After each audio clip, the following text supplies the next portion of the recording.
TGIF. Thank God it's going to be football on our TVs all day tomorrow. College football, that is. Each and every Friday, I take the top 10 questions that you guys have asked me in my Instagram inbox. There were over 200, but the 10 that I like, I'm going to answer them to the best of my ability because you know I love talking some college football. Comedian FunnyMaine. I'm a fan, not an analyst. FANalyst is on right now. Week 2, turn it all the way up. Earlier this week on my page, I talked about the ACC possibly being the most entertaining conference in college football. I know Notre Dame is not officially a member of the ACC, but they play pretty much an ACC schedule. NC State is always tough, but Notre Dame has won 28 straight in the regular season versus conference opponents, and I don't think that streak is going to end. Give me Notre Dame in this one. All right, now let's not get crazy. Florida got off to a rough start last week and got thumped by Utah, but they're back at home in the swamp. I think they'll get an easy win, and if they could just start winning from here on out and get things turned around, they'll be okay, but they'll absolutely be more than 30,000 in that swamp tomorrow. Definitely a game to watch. Troy is not scared of anybody. They proved it time and time again. They've had some big upsets over the years, but I think going to Manhattan against the reigning Big 12 champions may be a little bit too much for them this early in the season, but they'll put up a good fight. But give me Kansas State in this one.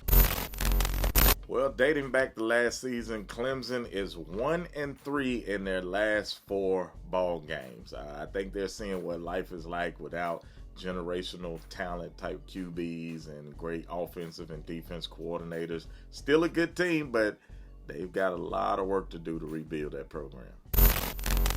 Well, you got Auburn going out west of California, Texas A&M versus Miami, of course, Bama versus Texas, but Ole Miss has got to go to a ranked Tulane team. Top 25. I think Ole Miss is going to have their hands full tomorrow.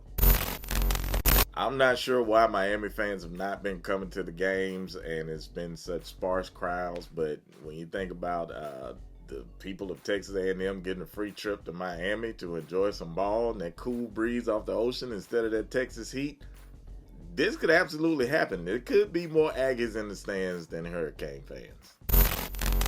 Toughest schedule in the SEC to me. They start off with 4 kind of easy games, and then you got Georgia, Tennessee, Mississippi State, Alabama. I'm going to say the University of Kentucky. After those first 4 games, that schedule gets really real.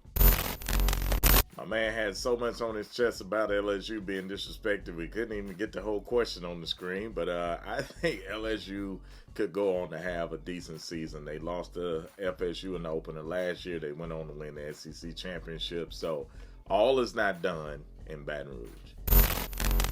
In order for Alabama to beat Texas on the offensive side, they're going to have to ground and pound and then open up that play-action pass, take some deep shots, get some points on the board. Defensively, they got to keep Ewers, the quarterback, under wraps and force a few turnovers. If they could do that, they can get a victory. If not, it'll be a long day in Tuscaloosa.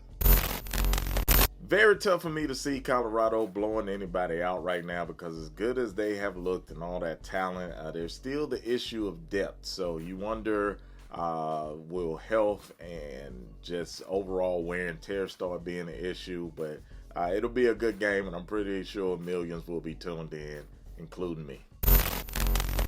Once again, each and every Friday, I'll be right here looking at the questions that you guys ask me in my Instagram inbox. I'm going to take the top 10 questions, answer them to the best of my ability all season long. It's just week 2. We got weeks to go, plus the playoff.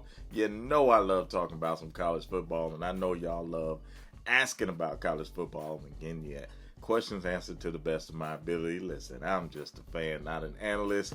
FANalyst with comedian FunnyMaine. We'll see y'all next Friday.